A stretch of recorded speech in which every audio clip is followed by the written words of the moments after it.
This orchid is almost dead. Rotten roots, dehydrated leaves, no hope left. But I saved it, with just 3 ingredients from the kitchen. No chemicals needed, and no complicated care. After just a few days, this happened. But if you do one step wrong, the plant will die even faster. Watch closely. I'll guide you step by step. Now let's take a closer look at what we're actually dealing with here. Down at the bottom leaves. 3 of them are in critical condition. Completely yellow, brown, wrinkled, and dry. The tissue is dying off fast. And this one on the right, you see those dark black spots? That is either a fungal or bacterial infection. And this flower spike, it's done its job. It has nothing left to give. When an orchid is this stressed, keeping a dead flower spike is actually making things worse. Now let's look at the root system, and this is where it gets serious. The vast majority of these roots are dark brown, black, and mushy, completely waterlogged. So the first thing we need to do is peel away all of this old potting medium, separating every root from the medium without tearing or snapping anything that might still be alive. Some of it will be clumped together and stuck. Just be patient and loosen it gently.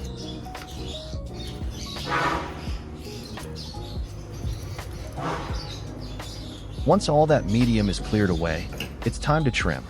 Anything that is dark brown, black, mushy, or hollow, it goes. No exceptions. Give each root a gentle squeeze. If it collapses or feels papery, cut it. If it has some firmness to it, keep it.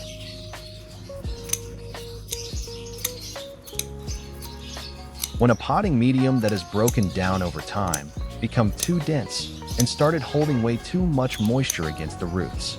No airflow, no drainage, just constant dampness. And the plant is literally dying of thirst, surrounded by wet media it could no longer drink from. Dead roots cannot absorb water as well as nutrients. And while we're doing this, what country are you watching this from? Drop it in the comments below. I read every single one. It genuinely amazes me that someone in one part of the world and someone on the complete opposite side are both sitting there trying to save the same little orchid. And while we're doing this, what country are you watching this from? Drop it in the comments below. I read every single one. It genuinely amazes me that someone in one part of the world and someone on the complete opposite side are both sitting there trying to save the same little orchid.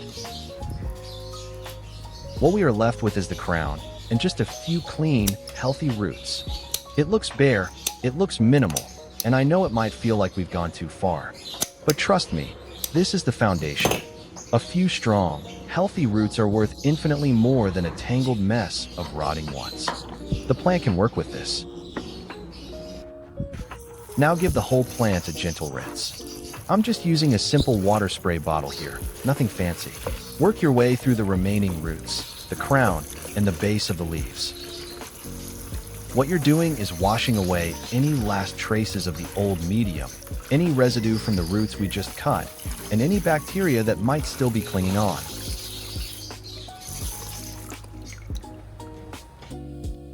For our first solution, we're going to use a fresh ginger.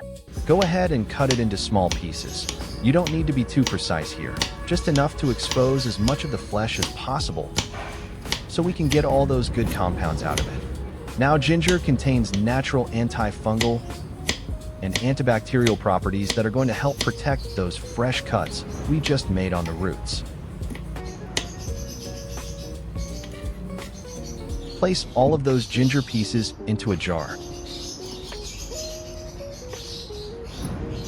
Now the next ingredient we are adding is rice. Just a couple of teaspoons, nothing more. Now rice might seem like the most boring ingredient on this list, but here is why it matters. Now fill the entire jar with water. Rice water is rich in vitamins, minerals, and natural starches that act as a gentle and immediate nutrient source for stressed roots. It feeds beneficial microorganisms in the growing medium.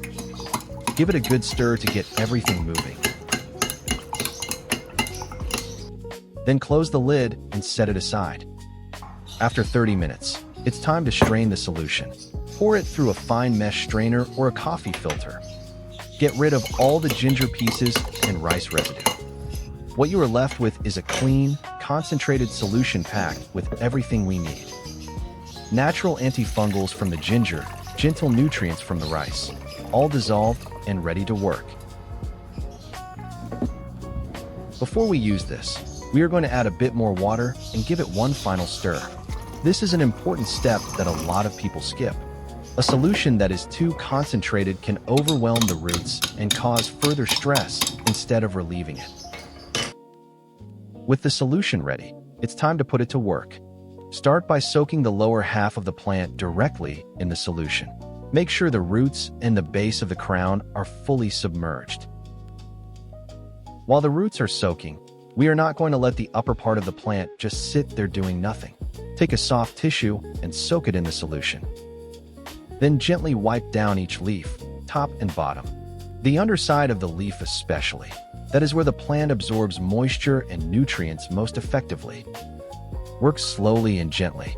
You want a thin, even layer of that solution coating every surface. After an hour, go ahead and take the plant out. And already you can see a difference. The roots that are still viable are looking plumper and more hydrated than when we started. The crown is looking fresher. This plant is already responding. Now take a clean tissue and wipe the whole plant down. What we want the plant is moist, not wet. Excess moisture sitting on the leaves and around the crown is one of the fastest ways to invite fungal rot back in. But before we go anywhere near repotting, take your cinnamon powder and apply it directly to every single cut you made on those roots. Every trimmed end, every fresh wound, cover it. Now cinnamon contains cinnamaldehyde, a powerful natural antifungal and antibacterial compound. What it does is seal those open cuts and create a protective barrier that prevents any new bacteria or fungi from getting in while the plant is at its most vulnerable.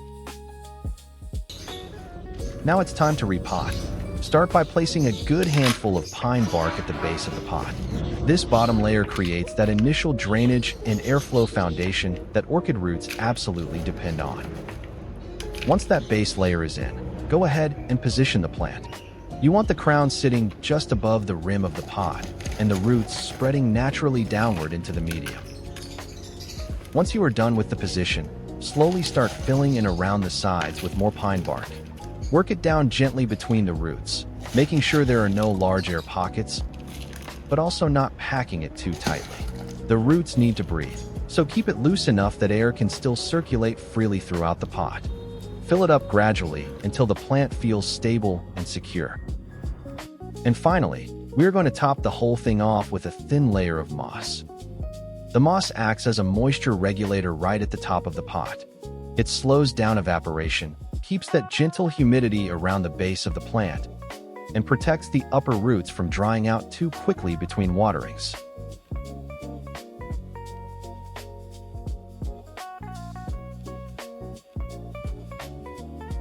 But keep in mind, too much moss packed on top, and you are right back to the same problem we started with.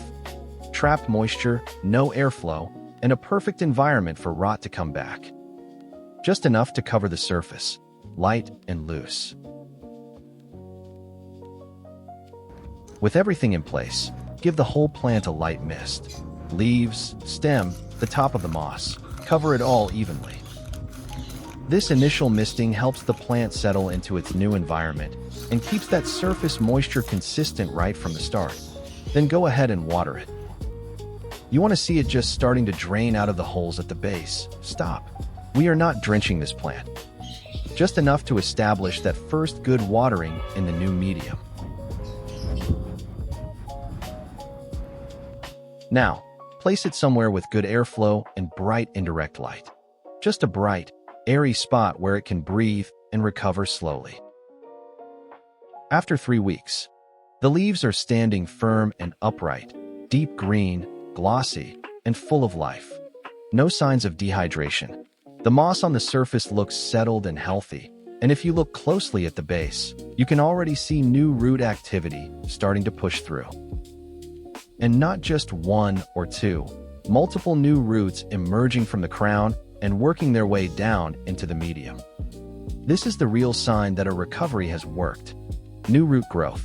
That means the plant has stabilized. It has accepted its new environment and starting to grow into a fully functioning plant. Now that the plant is recovering, we need to set up a simple routine to keep that momentum going. And we already have everything we need. That batch of ginger and rice solution we made earlier in the video, we're going to make a new batch. This becomes your regular care routine going forward.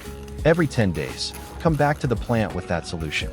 Start with a light misting across the leaves, top and bottom.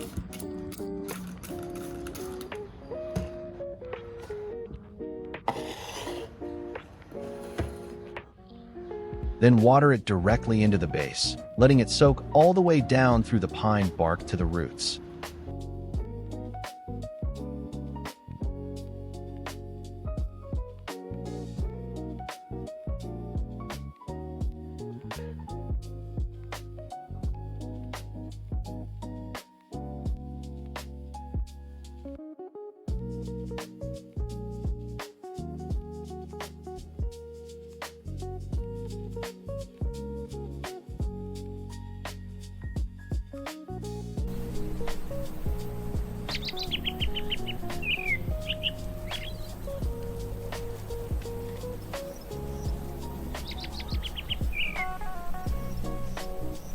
And after 1 month, this is where we are. Those leaves are enormous, strong, and a rich, deep green that tells you everything you need to know about how healthy this orchid has become. And look at those roots pushing right through the moss and out of the pot. Multiple thick, healthy, white roots growing with confidence in every direction. This is a plant that 1 month ago had almost no roots left, was fighting a fungal infection, and was days away from being thrown in the bin. And now it is thriving. New leaves developing, new roots multiplying. The whole plant standing tall and full of energy. And there you have it. If you found this useful, a like and subscribe helps more than you know. It helps me keep making videos like this and getting them in front of people who actually need them. And I will see you in the next one.